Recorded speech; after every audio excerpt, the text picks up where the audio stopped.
자, 윤리와 사상 첫 번째 시간 가보도록 하겠습니다. 인간과 윤리 사상. 인간은 왜 윤리를 찾을 것인가? 한번 얘기 다뤄보도록 할 텐데요. 자, 항상 여러분은 교과서의 목차를 보실 필요가 있는데요. 우리 교육과정이 어떤 식으로 짜여져 있는지, 내가 지금 배우고 있는 것이 우리 교육과정 중에서 어느 내용에 속하는지를 꼭 아실 필요가 있겠습니다. 오늘 다룰 내용은 자, 미래행 교과서에 나와 있는 목차를 먼저 보면서 이걸 기준으로 한번 가보도록 할게요. 자, 인간과 윤리사상, 윤리와 사상에는 4개의 대단원이 있습니다. 인간과 윤리사상, 동양과 한국 윤리사상, 서양 윤리사상, 그리고 사회사상이 있는데, 자, 이 중에서 첫 번째 단원은 뒤에 나와 있는 내용들을 개괄하는 윤리와 사상이라고 하는 과목 전체의 이제 안내판이라고 할 수 있다라고 하는 점을 확인할 수가 있겠습니다.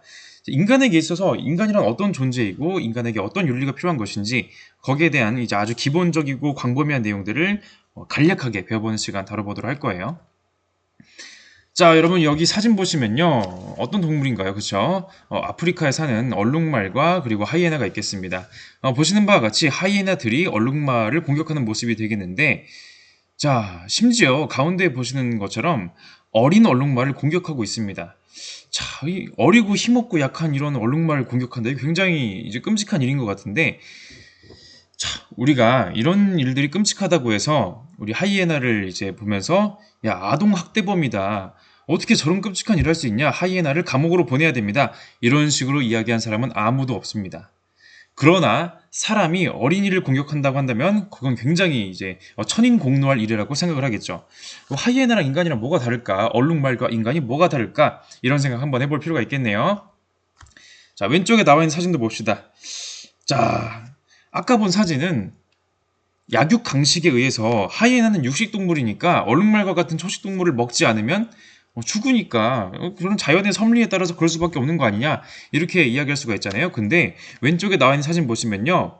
육식동물이 초식동물을 먹기 위해서 사냥하는 장면이 아니라 큰 사자가 어린 사자를 죽이는 모습이 되겠습니다. 이건 도대체 어떻게 된 걸까요?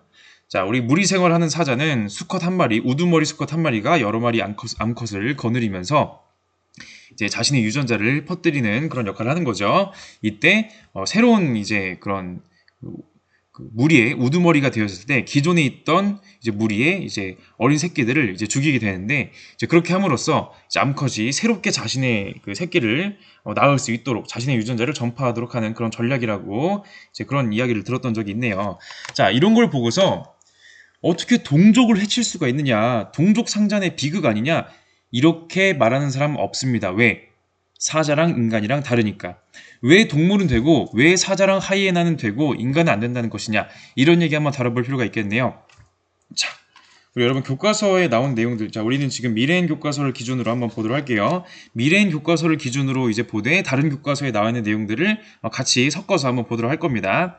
자, 탐구와 성찰해 가지고 인간과 동물의 차이라고 하는 자료가 나와 있네요. 자, 다음 글을 읽고 물음에 답해 보자. 중세부터 르네상스 시대에 이르기까지 동물 재판이라는 것이 드물지 않게 열렸다. 동물들한테 재판을 했다고 합니다. 가장 유명한 사례로는 프랑스의 사비니 마을에서 벌어졌던 암돼지 재판을 들 수 있다. 놀랍게도 그 암돼지는 5살 꼬마를 계획적으로 살해했다는 혐의를 받았다. 사건 당시 그 돼지는 꼬마의 피로 얼룩진 현장에서 발견됐다. 자, 어이가 없죠? 꼬마가 5살 꼬마가 죽었고 옆에 돼지가 피가 묻어있는 채로 있었대요. 돼지가 계획적으로 5살 꼬마를 죽였다고 합니다. 그래서 재판을 받는데요. 어이가 없지 않습니까? 자, 우선은 계획적으로 흔히 사람들이 하는 것과 같은 그런 계획적인 행동을 하여서 5살 꼬마를 살해했다는 말도 참 어이가 없거니와 이런 돼지에게 법적인 판결을 들이밀어서 어떤 처분을 하겠다라고 하는 것, 처벌을 하겠다는 것 자체가 상당히 지금의 상식하고는 이제 굉장히 괴리가 있는 부분이 되겠는데 물론 이건 제 개인적인 생각이지만은 아마도 인간에 의한 살인 사건이 벌어져서 이것을 돼지에게 이제 뒤집어 씌움으로써 이제 이런 사건을 은폐하려고 하는 것이 아니냐. 뭐 이런 식으로 추측해 볼 수도 있겠고요. 아니면은 뭐 5살 꼬마가 돼지와 있다가 이제 의도치 않은 사고로 죽었는데 여기에 대해서 돼지에게 판결을 내리는 거일 수도 있겠다. 다양한 우리가 상상력을 발휘해 볼 수가 있을 것 같습니다. 어쨌든 이때는 동물에게 재판이라는 것을 했다라는 거. 굳이 판결을 내린 사람들 모시고 배심원들 모셔가지고 재판을 했다는 겁니다. 자, 우린 이걸 이상하게 생각해요. 왜? 인간과 동물이 본질적인 차이, 뭔가가 다르기 때문에. 뭘까? 뭔가가 다르기 때문인데 그것들 한번 얘기를 다뤄보도록 하겠습니다. 다르겠다라는 생각들이 들 만한 것들, 그 후보들은 되게 많겠죠. 자, 우리 인간은 그런 존재예요. 우리 그림 한번 보도록 하겠습니다. 폴 고갱이라고 하는 화가가 우리는 어디서 왔는가, 어디에 있는가, 우리는 어디로 가고 있는가라고 하는 그림을 그렸는데, 이 사람이 이제 태평양에 있는 이제 그런 섬에 가서, 이제 프랑스랑 섬에 가서 그림을 그렸다고 합니다. 원시 세계에 가면은 뭔가 인간의 본질적인 무언가를 알 수 있지 않을까? 물론 갔던 그 섬이 막 완전 그 원시적인 그런 섬까지는 아니었다고 하는데, 하여간 본인의 건강 악화나 딸의 죽음, 그리고 빚쟁이들의 독촉, 이런 식의 문제들을 겪으면서 도대체 인간이란 무엇이며 인생이란 무엇인가, 태어나면서부터 젊음의 모습과 늙어서 죽어가는 모습까지 인생에 대해서 성찰해보는 그림이 되겠네요. 이런 것처럼 인간은 인간 존재라는 것, 나라고 하는 존재라는 것이 무엇인가라고 하는 그런 궁금증을 품고 있다는 점에서 굉장히 특이하다고 할 수가 있겠네요. 자, 첫 번째 가봅시다. 인간의 다양한 특성. 첫 번째, 생각하는 인간이다. 인간은 인간답게 만드는 것은 무엇인가 라고 고민하는 것 자체가 바로 인간의 특성 아니냐. 인간은 바로 이성적 존재다. 인간은 이성을 통해서 끊임없이 사유하고 해석합니다. 주어진 사태를 그냥 그대로 받아들이는 것만이 아니라 이곳의 이면에 있는 것이 무엇일까를 생각하는 거죠. 오른쪽에 나와 있는 그림 한번 보도록 하겠습니다. 르네 마그리트라고 하는 초현실주의 화가가 그림을 그렸네요. 자, 알을 보고서 이 화가는 알 이면에 숨어져 있는, 알만 가지고는 당장 눈에 보이지 않는 것을 상상해서, 머릿속으로 상상해서 그렸다는 거죠. 자, 알을 보고서 자유롭게 논의는 새를 그리는 모습이 되겠습니다. 뭐 그럴 수 있겠죠. 뭐 알을 보면서 뭐 계란 후라이를 생각할 수도 있는 거고, 감농란을 생각할 수도 있는 거고, 뭐 비둘기를 생각할 수도 있고, 닭을 생각할 수도 있고, 그거는 사람이 생각하기에 나름이다. 호모 사피엔스, 생각하는 인간이 되겠습니다. 참고로 이 호모라는 말이 이제 라틴어에서는 인간이란 말로 쓰이는 바로 그 호모가 되겠죠. 뒤에 나오는 용어들도 호모 모시기, 무슨 인간, 이런 뜻입니다. 자, 근데 여기 그리스어에서 말하는 호모라는 뜻은 동일하다라는 뜻이라 가지고 이제 동성애자라든지 뭐 동종성이라든지 이런 말로도 쓰인다는 점, 같은 호모지만 다르게 쓰인다는 점은 깨알 같은 상식으로 알아두고 넘어가 보도록 하겠습니다. 자, 다른 교과서에 나오는 내용들까지 한번 같이 살펴보도록 할 거예요. 자, 인간은 생각하는 갈대이다. 자, 블레즈 파스칼이라는 사람이 인간의 본질은 생각에 있다라고 말해주고 있네요. 생각은 인간을 위대하게 만든다. 자, 인간은요, 팔다리가 없는 인간이 있을 수 있어요. 사고에 따라서 팔다리가 없을 수 있잖아요. 아니면 사고에 따라 머리카락이 없을 수도 있고, 아니면은 뭐 다른 뭐 피부의 문제라든지 뭐 여러 가지 문제가 있을 수 있어요. 자, 그러나 인간은 자연계에서 가장 연약한 갈대, 사자가 가지고 있는 힘도 없고요, 곰이 가지고 있는 그런 것도 없고요, 새처럼 날지도 못하고 물고기처럼 물속에서 숨쉬지도 못합니다. 그럼에도 불구하고 생각하는 갈대라는 점이 아주 인상적인 부분이 되겠습니다. 자, 그래서 고귀하다. 자, 인간은 자기가 죽는다는 사실과 우주가 자기보다 우월하다는 사실을 알지만 우주는 그것을 전혀 모르기 때문이다.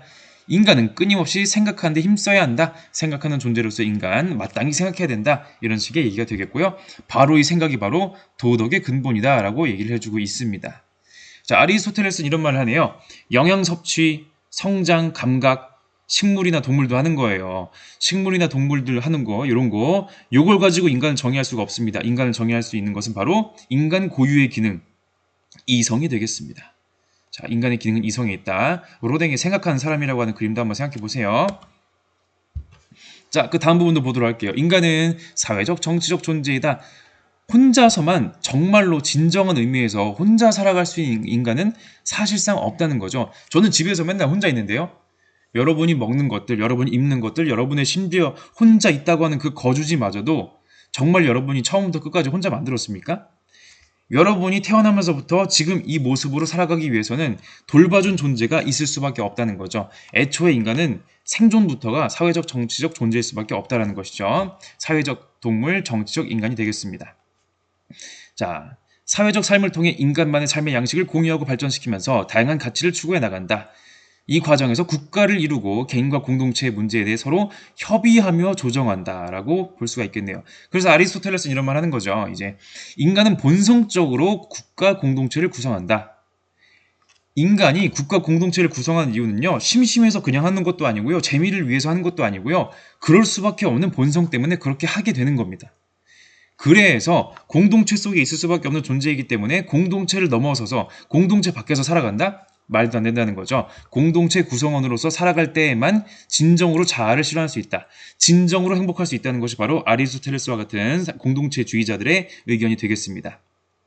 자, 이거랑 관련해서 인간은 서사적 존재이기도 해요. 서사적 존재. 자, 서사적 존재라고 하는 것은 자, 내러티브, 스토리텔러라는 의미가 되겠는데요. 즉, 인간은 이야기를 통해서 자신의 삶을 구성합니다. 아니, 그럼 사람이 살아가는 게 이야기지 뭐 다른 게 있나요? 본인이 구성하기에 따라서 혹은 본인이 의미 부여하기에 따라서 본인의 정체성은 결정됩니다. 본인이 구성하는 그 이야기의 정체성은요, 사회의 이야기 속에 있는 것이기도 해요. 그래서 맥킨타이어는 이런 말을 하네요. 자신이 무엇을 해야 하는지 답하려면 자신이 어떤 이야기의 일부인가를 답할 수 있어야 된다.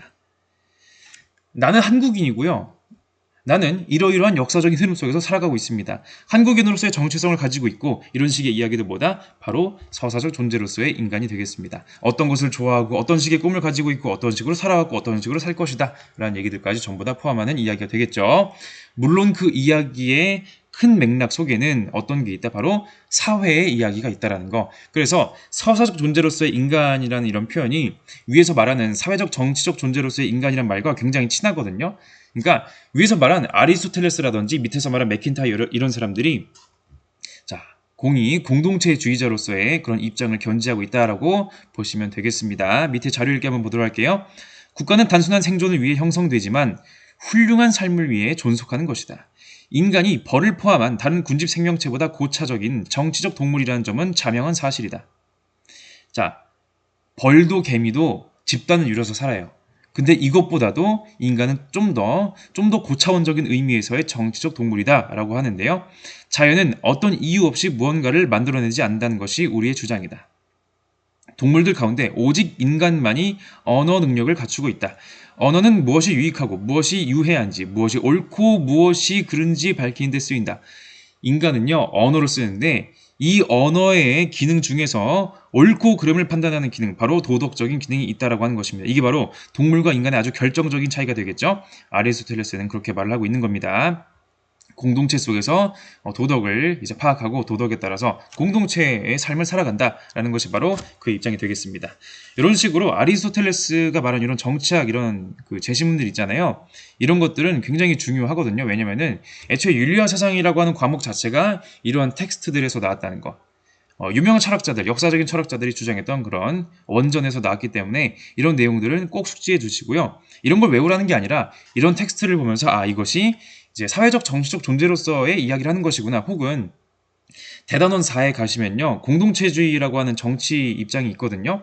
시민성 이론의 그런 입장이 있는데 그런 입장을 파악하는 데도 이런 제시문들을 쓸 수가 있겠죠. 실제로 이런 제시문들을 가지고서 수능 문제를 얼마든지 만들어내기도 합니다. 자, 넘어갈게요. 뭐 그 이외에도 인간은 뭐 다양한 도구를 만들어서 사용한다. 뭐 도구적 존재, 뭐 호모 파베르 이런 얘기하고 있죠. 여러분 사용하고 있는 이런 뭐 노트북, 컴퓨터, 태블릿, 뭐 모바일 이런 것들을 전부 다 도구라고 할 수 있는 것이죠. 인간은 이런 도구를 사용한다. 그리고 삶의 재미와 즐거움을 추구하는 유희적 존재다라는 것도 되게 특이한 부분인데 호모 루덴스라고 하거든요. 이제 그 네덜란드 쪽의 이제 학자인 하위징어가 호모 루덴스라는 책을 쓰면서 인간의 본질을 물론 그 인간의 본질은 이성적이다라고 할 수 있고 뭐 다양하게 사람들이 주장할 수 있잖아요. 이 사람은 인간의 본질은 놀이하는 것에 있다라고 보았습니다. 자, 동물들은요, 유전자에서 구성한 바와 같이 생존을 위해서 오직 목적을 위해서 정해진 목적을 위해 맹목적으로 살아간다라고 하는 것이 많은 사람들의 흔한 생각이잖아요. 자, 인간은 뭐다? 설령 생존에 도움이 안 되고 심지어 생존에 방해가 된다고 생각하는 것들조차도 인간은 놀이를 위해서 재미를 위해서 할 수가 있다는 것이 바로 유희적 존재라고 하는 입장이 되겠습니다. 이해관계를 떠나 disinterested, interest, 이해관계에서 벗어난 그런 재미를 추구하는 존재이기도 하다라는 점. 여러분이 컴퓨터 게임이나 이런 거를 재밌게 할 수가 있잖아요. 그게 왜 재밌는 걸까요? 그냥 재밌는 거예요. 근데 여러분이 만약에 게임을 좋아하는데 이것을 자신의 생계가 달린 프로게이머로서의 직업을 삼는다? 혹은 게임 개발자로서의 직업으로 삼는다 이러면요 순수한 재미가 되기 어려워질 수가 있습니다. 왜냐? 이미 이해관계가 엮여있기 때문에 이전과 같은 순수한 재미는 누리기가 어렵다라는 것이죠. 사람들이 그렇잖아요. 이제 심지어 자기 생존에 도움이 안 되는 막 익스트림 스포츠 즐기는 사람들 있죠. 막 높은 데서 막 뛰어내리거나 막 그런 사람들. 야, 이거 무서워서 못하겠는데 어떻게 하는 거지? 재미를 위해서. 뭐 익스트림 스포츠 한다고 해서 뭐 부자가 되고 그런 건가요? 아니에요. 그냥 재미를 위해서 하는 거예요. 자, 그리고 문화적 존재이기도 하다라고 할 수가 있겠네요. 인간은 문화를 즐기는 존재다. 언어, 제도, 지식, 가치, 삶의 양식 등등 고유의 문화를 만들어가고 계승해 나간다. 문화를 계승해 나간다는 점, 문화가 점점 발전하죠. 그런 점이 바로 인간의 특성이 되겠습니다. 자, 결혼식 춤이라고 하는 이 작품을 보세요. 사람들이 막 결혼식이라고 해서 막 춤추고 막 놀고 있잖아요. 자, 여러분 그냥 단순하게 자녀를 낳기 위해서는요 굳이 결혼식 한다고 우리가 축하해 줄 필요가 있습니까? 그냥 남자 여자 가서 그냥 종족 번식하시면 돼요. 뭐하러 결혼식 이런 세레머니 하고 뭐하러 이렇게 즐겁게 놀고 있습니까? 인간은 유희적 존재이자 문화적 존재이기 때문에 그렇다라고 할 수가 있겠네요. 자, 그 이외에도 인간은 고차적인 언어를 쓴다, 뭐 언어적 존재, 뭐 경제 활동을 한다, 뭐 경제적 존재, 노동을 통해서 자신의 정체성을 이제 구현한다. 노동하는 존재라고도 합니다. 인간은 대상을 가공하는 노동을 통해 비로소 자기 자신의 본질을 입증한다. 인간의 노동에는 그가 하는 노동에는 그의 본질이 포함되어 있다라고 하는 그런 마르크스의 입장도 한번 겸사겸사 보고서 넘어갈게요. 자, 그리고 뭐 예술적 존재, 뭐 인간은 예술을 통해서 이제 그런 이야기를 하고 있고, 또 종교적 존재, 인간은 종교를 또 추구하기 때문에 동물들과 다르다. 뭐 유한한 존재, 존엄한 존재, 뭐 여러 가지 표현들이 있는데 사실 이런 것들이 이름만 봐도 알 수 있는 내용들이라서 굳이 설명을 길게 하진 않겠습니다. 자, 근데 우리가 참 고민을 할 수밖에 없는 게 인간은 무슨 존재다, 무슨 존재다 하면서 동물들하고 막 구분을 했잖아요. 근데 생각을 해보세요. 진짜로 인간만 하는 것이 있을까? 정말로 순수하게 인간만의 것이 있을까? 진정한 인간다움? 자, 동물학이나 진화생물학의 발전에 따라서 진정한 인간다움이라는 것이 무엇인지를 알기가 어렵게 됐습니다. 자, 우리 흔히 진화생물학에서는요, 인간이라고 하는 존재는 그 동물들, 그러니까 애초에 인간도 동물이고 자연 선택이라고 하는 그러한 과정을 통해서 서서히 변화해갔다. 자연에 적응해가면서 그에 맞는 특성을 얻게 되었다. 단지 다양한 돌연변이들 중에서 어떤 것이 선택되어서 지금 남아있을 뿐이다 라고 하는 입장이거든요. 애초에 인간이라고 하는 존재가 동물들보다 우월하다고 하는 근본적인 무언가를 찾기가 어려워집니다. 뭐 기존의 종교적인 그런 입장에서 벗어난다고 하면 말이죠. 자, 보세요. 호모 파베르, 인간은 도구적 존재인데요. 뭐야, 침팬지도 도구 쓰는데? 여러분, 개미핥기 뭐 이런 개미핥기라기보다는 이제 그런 흰개미를 사냥하는 우리 유인원들 중에서는요, 나무 짝대기 같은 걸 이용해가지고 흰개미 거기다 이제 굴에다가 쑤셔가지고 이제 흰개미를 뽑아서 먹죠. 그런 식으로 도구를 쓰기도 하고, 어찌 보면은 비버 같은 경우에는 나뭇가지를 모아가지고 자기의 집을 만들지 않습니까? 야, 저도 못하는 집 짓기를 이제 비버는 하고 있네요. 자, 동물들도 도구 쓰는데 단지 인간이 좀 더 정교한 도구를 쓴다고 해서 인간만이 도구적 존재라고 할 수 있을까? 자, 유전자적으로도 볼게요. 인간과 침팬지의 염색체수 뭐 크게 다르지 않습니다. 뭐 정자수 애초에 유전적으로 비슷하다고 하네요. 유전자적으로는. 자, 인간은 생각하는 존재이고 협동하는 존재입니다. 자, 보시면은 범고래 3마리가 얼음 위에 있는 빙하 위에 있는 물범 사냥하려고 협동해서 파도를 일으키고 있습니다. 동물들도 이렇게 하면은 파도를 일으킬 수 있고 이렇게 하면 저 녀석을 물로 빠뜨려서 사냥할 수 있겠구나. 이 정도 생각은 한다는 거죠. 심지어 같이 보조를 맞춰서 함께 파도를 일으키고 있는 사회적인 모습까지도 보여주고 있습니다. 자, 오른쪽에 고양이 봅시다. 이 고양이, 요 장난감 가지고 노는데, 고양이가 이 장난감 가지고 놀면은 생존에 특별히 유리해지나요? 애초에 집고양이가 장난감 가지고 놀면서 생존에 유리해질 게 뭐가 있습니까? 자, 물론 뭐 주인의 이쁨을 받고 뭐 온갖 해석할 수 있겠죠. 자, 최근에 고양이가 장난으로 새를 사냥해서 야생의 새들의 피해가 간다, 이런 식의 뉴스 기사가 있었습니다. 단지 생존을 위해서가 아니라 재미를 위한 활동을 한다는 것은 동물에게서도 관찰될 수 있습니다. 유희적 존재, 인간만의 일이 아닐 수가 있겠네요. 자, 인공지능의 도전도 봅시다. 이세돌과 알파고의 그런 바둑 대결, 이거 유명하죠?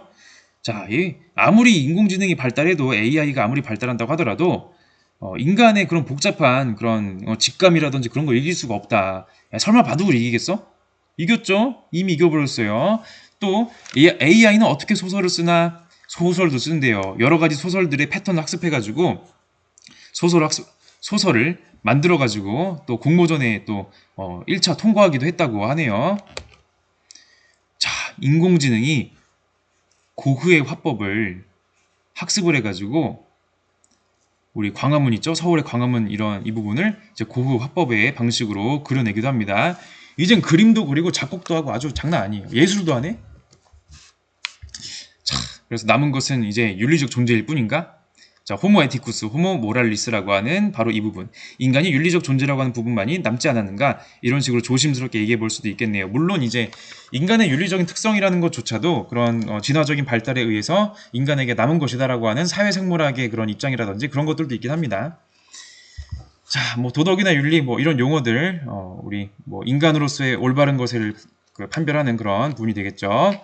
애초에 사람이 된다 혹은 사람답게 살자 라고 하는 말 속에서 이미 우리는 인간이라고 하는 존재의 윤리성이라고 하는 것이 떼려야 뗄 수 없는 것이라고 한다는 점을 이미 우리는 전제하고 있다는 것이죠. 자, 그래서 우리가 윤리적 삶이라고 하는 것을 이제 생각을 할 때 인간이란 존재가 윤리적으로 살아가기 위해서는 어떤 식의 전제를 가지고 있어야 되느냐 이런 식의 고민을 하잖아요. 그래서 대표적으로 인간 본성에 대한 입장 세 가지가 있습니다. 성선설, 성악설, 성모선악설이 있는데 사실 이 내용들은 뒤에서 나중에 다른 단원 할 때 본격적으로 다룰 거기 때문에 대략 이런 것이 있다라고만 알아두시면 될 것 같아요. 성선설은 뭐다? 인간은 태어날 때부터 선하다. 그렇기 때문에 선한 본성을 잘 유지하기 위해서 어떤 식의 노력이 필요하다. 성악설은 인간이 태어날 때부터 악하게 태어났기 때문에 악한 그대로 내버려두면 안 되겠죠?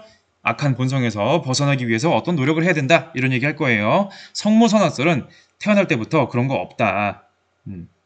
그래서 후천적인 노력이 어떻게 되느냐에 따라서 좌우된다. 이런 얘기를 해주고 있습니다. 근데 여러분 아시다시피 성선설이나 성악설이나 성모선악설이나 어떻게 태어났든지 간에 노력을 하라는 건 똑같거든요. 그래서 이런 인간 본성에 관한 논의들은 모두 인간다움의 실현에 관심을 두고 펼쳐졌다. 자, 우리 성악설이니까 우리 인간은 다 그냥 포기하고 삽시다. 성모성악설이니까 우리는 그냥 기계처럼 삽시다. 이거 아니죠. 어떤 식의 인간 본성에 대한 입장이든지 간에 도덕적인 사회를 만들기 위해서 도덕적인 인간이 되기 위해서는 이렇게 하셔야 됩니다라는 얘기를 하려고 그런 얘기를 한 거죠. 그런 얘기를 해주고 있습니다. 자, 뭐 최근에 뇌과학이나 심리학 등에선 또 다른 얘기를 하고 있는데 이런 얘기들도 여러분 재밌게 한번 살펴보시면 아주 좋을 것 같아요. 우리 윤리 관련된 내용을 공부할 때는 단지 그 철학적인 내용만 볼 것이 아니라 애초에 철학이라는 것 자체가 우리가 보고 있는 세상의 모든 영역들에 다 엮여있기 때문에 뭐 과학이라든지 아니면은 정치라든지 뭐 지리라든지 역사라든지 다양한 영역들 함께 보면서 보면은 아주 유익할 거예요. 자, 인간은 동물과 어떻게 다른가?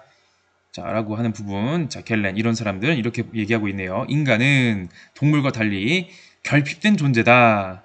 자연으로부터 보호받을 수 있을 만한 털도 없고 뭐 공격할 만한 뭐 강한 이빨이나 뭐 그런 것도 없고 침팬지보다 여러분 근육이 약한 거 아세요? 도망가기에 적합한 신체도 없다. 느려요. 두 발 가지고 뛰어봤자 강아지 이기기 쉽지가 않습니다. 대부분 동물보다 모자라다. 그럼에도 불구하고 인간은 그런 결핍 때문에 오히려 인간스럽다라고 하는 것이 바로 이런 주장이 되겠네요. 이런 입장도 있다는 거 한번 보시면 되겠습니다. 인간은 결핍되어 있기 때문에 결핍을 메꾸기 위해서 오히려 다른 노력들을 한다. 제2의 자연, 뭐 그런 것들이죠. 문화라든지 뭐 그런 것들을 만들어낸다라고 하는 부분을 확인할 수가 있겠습니다. 자, 넘어가 보도록 하겠습니다.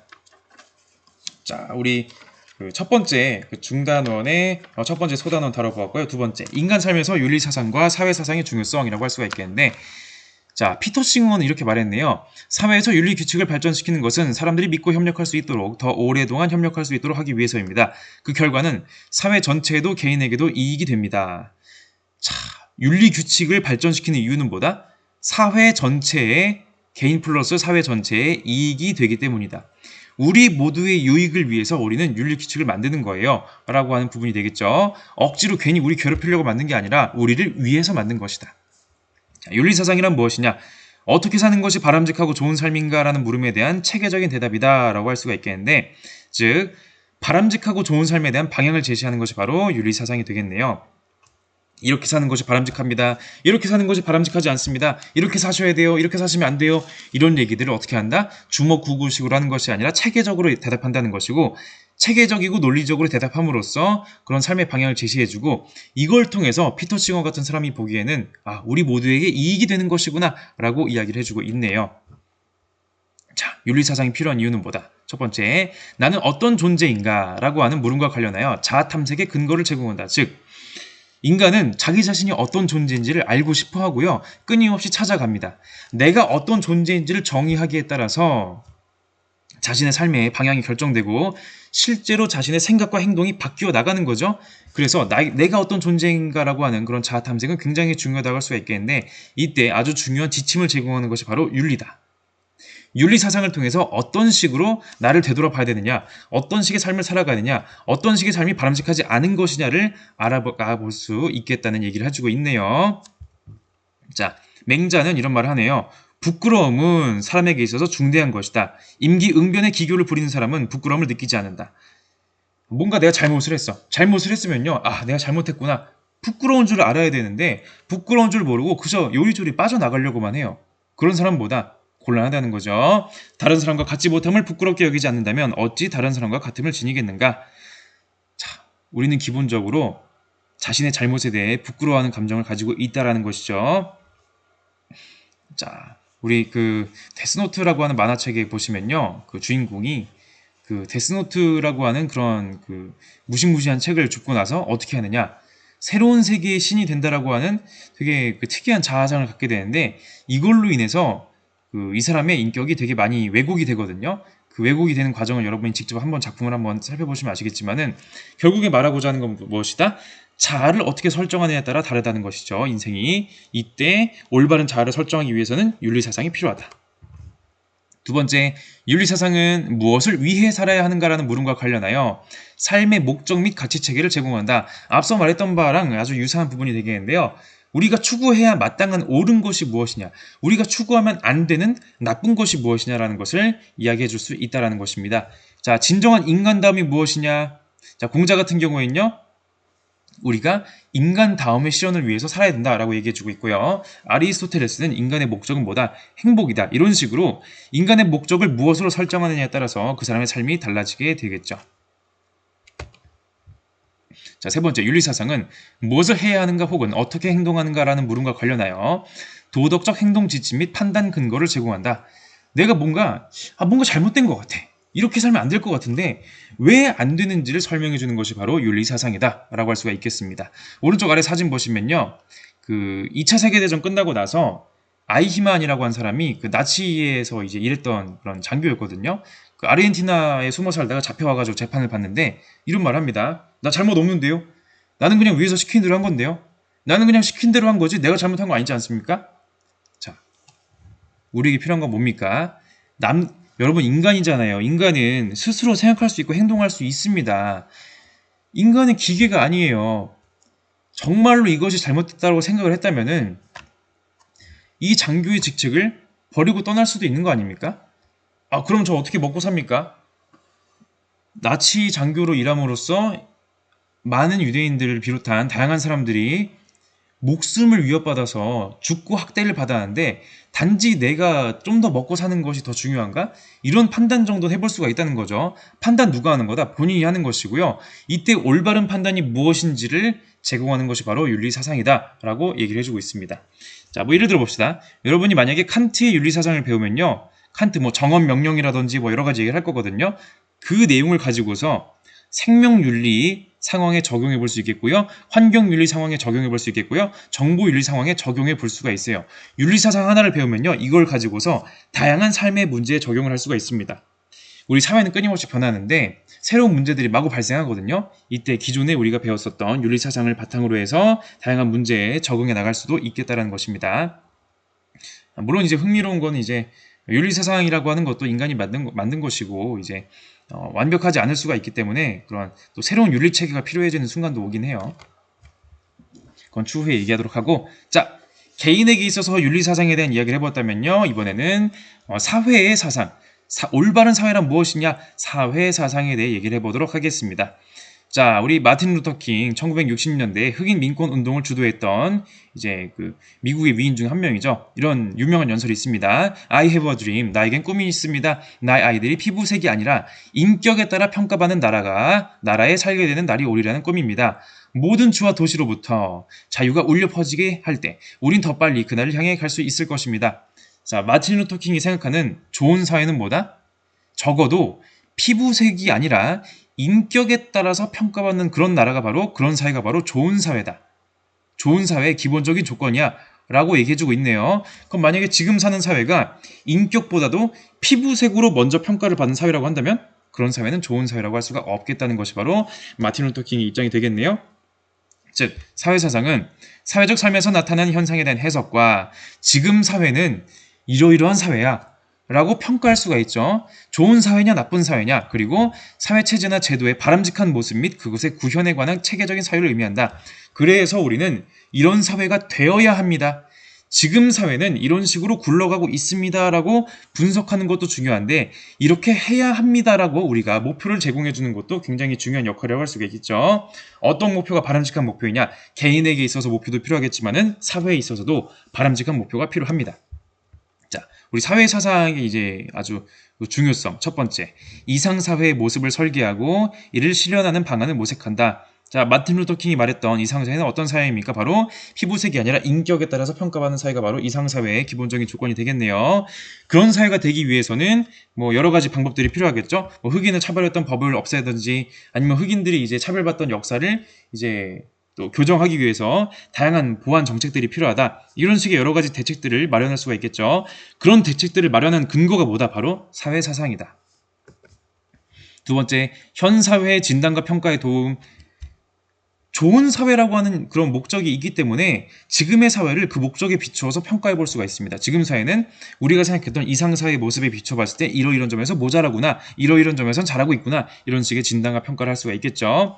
자, 세 번째, 공적 삶의 영역에서 마주치는 윤리 문제와 딜레마를 해결해 나가는 데 도움을 줄 수가 있다라고 얘기하고 있네요. 사회에는요, 온갖 문제들이 있습니다. 빈부격차 문제, 뭐 아니면은 이제 뭐 범죄 형량에 관련된 문제라든지, 뭐 정의에 관련된 문제, 뭐 경제 문제, 온갖 문제들이 산적해 있어요. 그런 문제들에 대해서 해결책을 제시해 나가는데, 해결책을 당장 제시하는 경우도 있고 제시는 안 된다고 할지라도 해결책을 찾아가는 데 도움을 주는 것이 바로 사회사상이다라고 할 수가 있겠습니다. 우리 최근에도 이제 그런 그 전염병 사태와 관련해서 개인의 정보를 어느 정도까지 대중에게 공개하는 것이 정당하냐, 이런 논쟁들이 있었죠. 자, 뭐 이런 것도 봅시다. 3.15 부정선거, 1960년에 이제 부정선거가 있었는데, 자, 보세요. 부정선거 뭐라네요? 민주정의 바로잡자.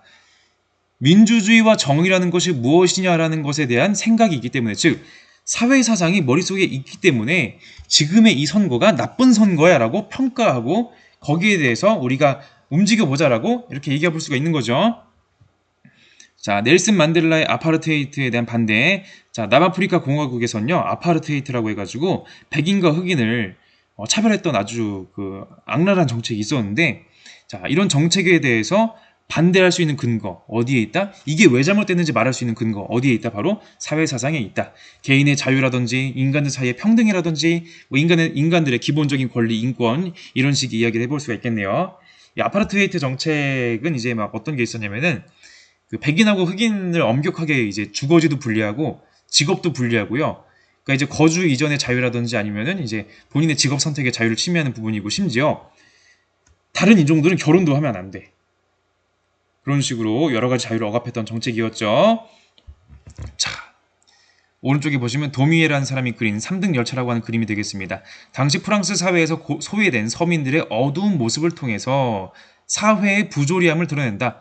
사회사상의 역할은 바로 이런 것과 비슷합니다. 사회사상은 현재의 사회가 문제가 있을 때 아무도 문제인지 모르고 있다고 할지라도 누군가는 이것이 문제야라고 제시해 줄 수 있는 것. 진짜 사회 문제는 이거였어 라고 제시해 줄 수 있는 것이 바로 사회사상의 역할이다 라고 할 수가 있겠습니다. 일단 문제가 뭔지를 이 상황이 문제라는 걸 알아야지 뭐 대안을 제시하다 할 거 아닙니까? 그죠? 자, 자료 읽기 한번 봅시다. 마이클 샌델, 정의란 무엇인가? 마이클 샌델 같은 경우는 흔히 이제 그 시민적 공화주의 혹은 이제 공동체주의로도 이제 불리기도 하고 하여간 대단원 4에서 나오는 사람일 거거든요. 이 사람이 그런 주장 한번 보도록 할게요. 소득 불평등, 소수 집단 우대 정책, 병역 등을 둘러싼 논쟁은 정치 철학의 문제이다. 이 문제들은 함께 살아가는 시민들을 상대로 우리의 도덕적, 정치적 신념을 분명히 하고 정당화하라고 촉구한다. 한층 더 까다로운 상대는 사상가들이다. 고대와 근현대 사상가들은 시민의 삶에 생기를 불어넣는 개념들을 때로는 급진적이고 놀라운 방식으로 이해한다. 이들의 사상을 공부하는 목적은 여기서 중요한 부분이죠. 누가 누구에게 영향을 미쳤는지 알려주는 정치 사상사를 다룬 데 있는 것이 아니라 자신의 견해를 정립하고 비판적으로 검토하도록 만들어 자신이 무엇을 왜 그렇게 생각하는지를 알도록 하는 데 있다. 우리 데이비드 휴메의 입장이 칸트에게 영향을 줬고 루소에게도 영향을 받았고 이런 칸트의 입장이 누구에게 헤겔에게 이런 역사적인 이런 공부만 하려고 물론 그런 공부하는 것도 좋습니다만은 단지 그거를 지식을 내 머릿속에 주입하려고 하는 게 아니라 그 사람들이 했었던 그 사상가들이 칸트든 누구든지 간에 그 시대 상황에서 했던 생각들이 있을 거거든요. 왜 그런 생각을 했는지 그 생각은 어떤 생각인지 그걸 배움으로 인해서 오늘날의 우리 사회의 문제들, 소득 불평등, 소수 집단 우대 정책, 병역 등등 여러 가지 문제들을 해결하는 데 지침으로 생각의 도구로 사용할 수 있다는 것이 바로 사회사상을 공부하는 중요한 목적이 되겠습니다. 안 써먹을 거면 이걸 우리가 왜 공부하겠어요, 그죠? 자, 그래서 그 다음 단어 한번 넘어가 볼 텐데, 자, 윤리사상과 사회사상의 역할, 그래서 윤리사상하고 사회사상이 어떤 식으로 쓸모가 있느냐라고 해서 이제 간단하게 인용문들만 몇 개 보고서 마무리해보도록 할게요. 자, 홍콩의 기업 회장인 리 땡땡의 좌우명, 리커싱이라고 하는 사람인데 이 사람이 이제 그런 의롭지 못하게 모은 재물은 나에게 뜬구름 과 같다라고 하는 이런 얘기를 하는데 이런 자신의 그런 경영 철학이 어디서 왔다? 바로 노노에서 왔다라고 얘기를 해주고 있네요. 노노에서 왔다. 즉 기원전 4,500년대에 아주 옛날에 2000년도 더 넘은 그 옛날에 주장했던 바로 그 공자의 논어, 공자의 주장이 오늘날 사회에서 사람들이 살아가는 데에서도 있어서도 아주 유용하게 삶의 지침으로 써먹을 수가 있다는 것을 삶으로 증명해주고 있는 리커싱이 되겠네요.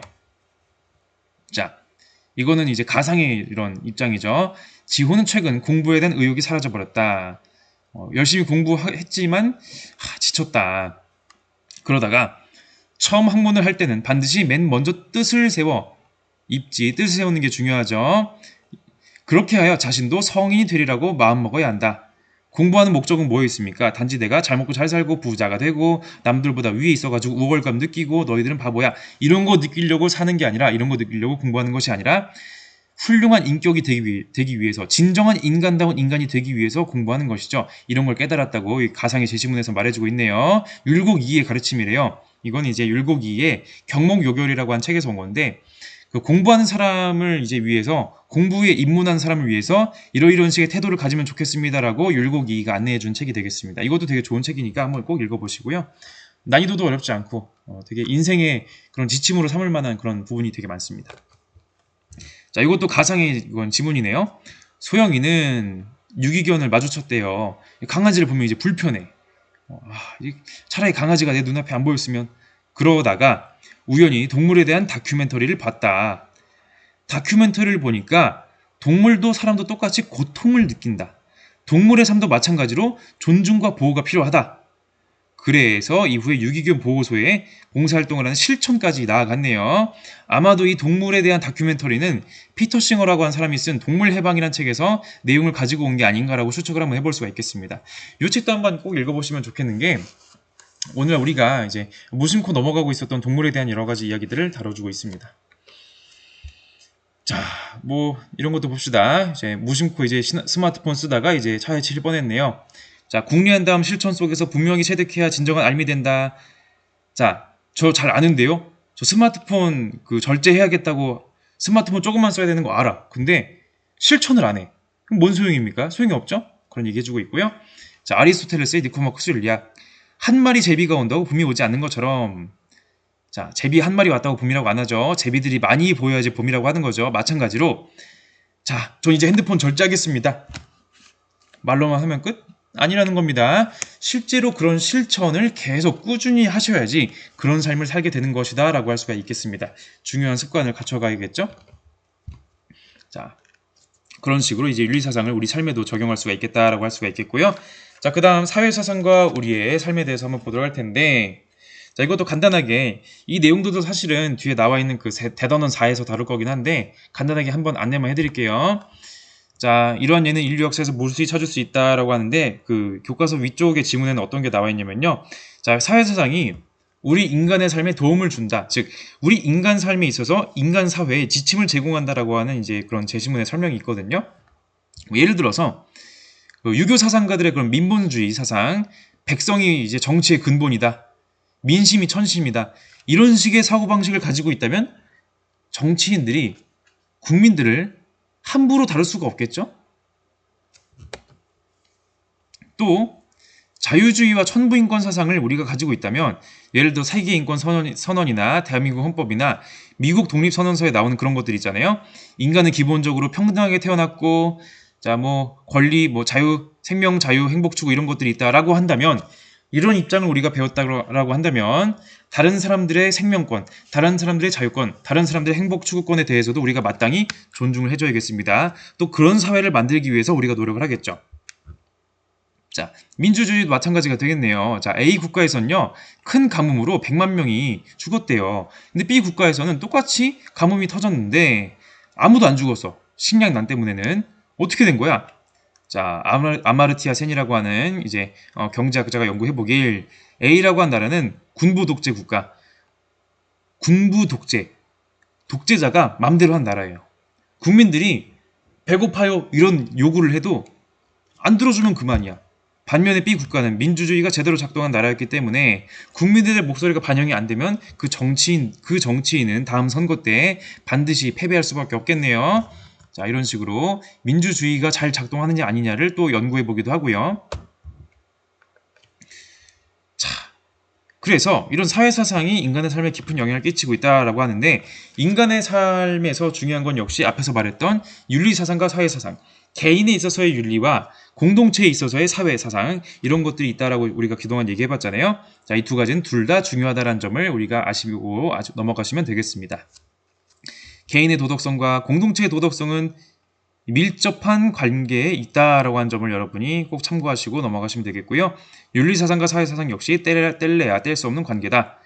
애초에 윤리적인 개인만 있고 사회의 규범이 비윤리적이야. 제대로 돌아가겠습니까? 사회의 규범은 아주 완벽해. 근데 그 구성원들이 다 비윤리적인 인간들밖에 없어. 제대로 돌아가겠습니까? 아니라는 거죠. 국가가 훌륭해지는 것은 행운의 소관이 아니라 지혜와 윤리적 결단의 산물이다. 훌륭한 국가가 되려면 국정에 참여하는 시민들이 훌륭해야 한다. 그런데 우리 시민들은 모두 국정에 참여한다. 따라서 우리는 어떻게 해야 사람이 훌륭해질 수 있는지 고찰해 봐야 된다. 아리스토텔레스가 정치학이라는 책에서 훌륭한 국가가 되려면 국가 자체의 법이나 제도만 훌륭한 게 아니라 거기에 살고 있는 사람들이 훌륭해야 된다라고 얘기하는 거죠. 동시에 훌륭한 사람이려면 훌륭한 공동체 속에서 살아가는 것도 굉장히 중요합니다. 자, 우리 플라톤의 국가 한번 봅시다. 글라우콘이라고 한 사람이 이제 소크라테스한테 이제 뭔가 요청을 하는 것 같아요. 소크라테스 선생님, 저는 진심으로 정의가 찬양받기를 바랍니다. 선생님께서 어떻게든 정의롭지 못함을 비난하고 정의를 찬양해 주십시오. 자, 우리 플라톤의 국가에 나오는 요 내용, 그 트라시마코스와의 논쟁이 앞서 나올 거거든요. 그 트라시마코스와의 논쟁 부분은 또 이제 플라톤 얘기 직접 다루면서 한번 보도록 할게요. 자, 소크라테스가 말합니다. 이런 식으로 이 문제에 관한 탐구를 시작해보는 게 어떻겠나. 정의라고 하는 것은 개인뿐만 아니라 국가에도 적용되지. 정의로운 국가가 정의로운 개인보다 더 크고 알아보기 쉬울 것이네. 여러분 마치 그 문자 있잖아요. 문자. 영어 알파벳 같은 거 보시면요. 대문자와 소문자가 있죠. 대문자와 소문자가 있어요. 마찬가지로 그 두 개는 본질적으로 연결되어 있는 것입니다. 다만 크기가 다를 뿐이에요. 대문자 A를 안다면 소문자 A를 아는 것은 어렵지가 않아요. 아주 쉽죠. 거의 자동이죠. 소문자 A의 발음을 안다면 대문자 A의 발음 아주 손쉽게 알 수가 있겠네요. 마찬가지로 큰 단위인 국가에 있어서의 정의로움과 작은 단위인 개인에 있어서의 정의로움은 밀접한 관계에 있다. 통하는 그 무엇이 있다. 이런 식의 이야기를 하면서 개인의 윤리와 사회사상이 밀접하다는 얘기를 해주고 있네요. 자, 유교의 경전 대학을 보도록 하겠습니다. 옛날에 밝은 덕을 천하에 밝히고자 한 자는 먼저 그 나라를 다스리고 그 나라를 다스리고자 한 자는 먼저 집안을 가지런히 하고 집안을 가지런히 하고자 하는 자는 먼저 몸을 닦고 몸을 닦고자 하는 자는 먼저 그 마음을 바르게 하고 마음을 바르게 하고자 하는 자는 먼저 그 뜻을 성실하게 하고 뜻을 성실하게 하고자 하는 먼저 그 지식을 지극하게 하였으니 그 지식을 지극히 함은 사물의 이치를 깊게 연구함에 있다라고 하는데 그 유명한 구절 있잖아요. 수신제가 치고 평천하가 바로 이거거든요. 그러니까 평천하 천하에 도덕을 실현하기 위해선요. 먼저 그 자기 나라의 도덕을 먼저 실현해야겠죠. 자기 나라의 도덕을 실현하려면 자기 집안부터 잘 실현해야겠죠. 그럼 자기 본인 먼저 해야겠죠. 자기 몸을 먼저 본인 스스로가 도덕적이게 되려면 본인의 마음을 바르게 하셔야 됩니다. 본인의 마음을 바르게 하려면 뜻을 성실하게 해야 돼요. 올바른 뜻을 세워야겠죠. 올바른 뜻을 세워야 올바른 마음을 먹겠죠. 올바른 뜻을 이제 하고자 한다면 경물치지해라. 올바르게 알아라. 이런 얘기를 해주고 있습니다. 그러니까 개인의 도덕적인 수양과 국가와 사회의 도덕적인 모습들은 아주 긴밀하게 엮여져 있다. 뗄래야 뗄 수 없는 관계이다라고 얘기해주고 있네요. 동서양 공히 얘기해주고 있습니다. 물론 이런 주장도 있어요. 이제 그 라인홀트 니부어라고 한 사람은 그 개인적으로 도덕적인 인간들을 많이 보았지만 그 인간들이 모여있는 사회가 딱히 도덕적이지 않은 모습을 보이기도 한다라고 하는데 이제 니부어 입장은 이제 생활과 윤리에서 많이 배우게 될 것인데요. 물론 그럼에도 불구하고 니부어가 말하고자 하는 바는 개인의 윤리와 사회의 윤리가 둘 다 중요하다 이런 식의 얘기를 하는 부분이라는 점까지 이해하시고 넘어가시면 되겠습니다. 자, 우리 맹자는 또 이런 말합니다. 왕께서는 어찌 이익만을 말씀하십니까? 맹자가 이제 이거 맹자라는 책의 그 첫 부분이거든요. 양해왕이라고 하는 그 군주에게 가서 이제 그 자신의 정치적 이상을 실현하려고 가는데 양해왕이 야 우리 맹자님 유명하신 분 오셨네요. 유명하신 분 오셨으니까 우리 나라에게 큰 이익이 되겠죠? 라고 하니까 맹자가 어째서 왕께서는 이익만 말씀하십니까? 이익보다 중요한 것보다 인과 의다. 인의가 중요합니다. 도덕적인 가치가 이익보다 더 중요합니다. 라고 얘기하는 부분이죠. 왕이 어떻게 내 나라를 이롭게 할까라고 생각하면 대부는 밑에 있는 신하는 어떻게 내 집안을 이롭게 할까 이런 걸 생각한다는 거죠. 서민들은 어떻게 하면 내 한 몸을 이롭게 할까?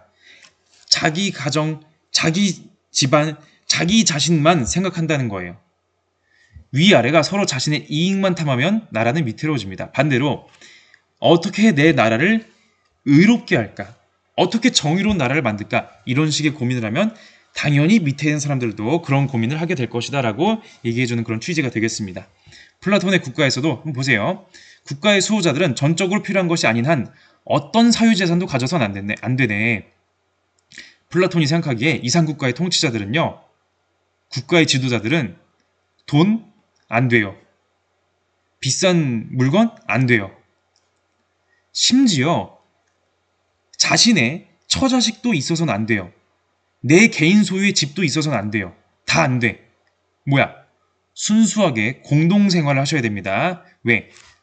자신의 이익을 탐하게 되는 순간 권력자들이 끼치는 국가에 미치는 해악은 아주 심각하기 때문에 이런 식의 굉장히 급진적인 주장을 또 하기도 했습니다. 즉, 개인의 윤리와 사회의 윤리는 중요하다. 개인이 어떻게 생각하는지와 또 그런 사회에서 어떻게 살아갈 것인지를 고민하는 것들은 전혀 별개의 문제가 아니라고 할 수가 있겠습니다.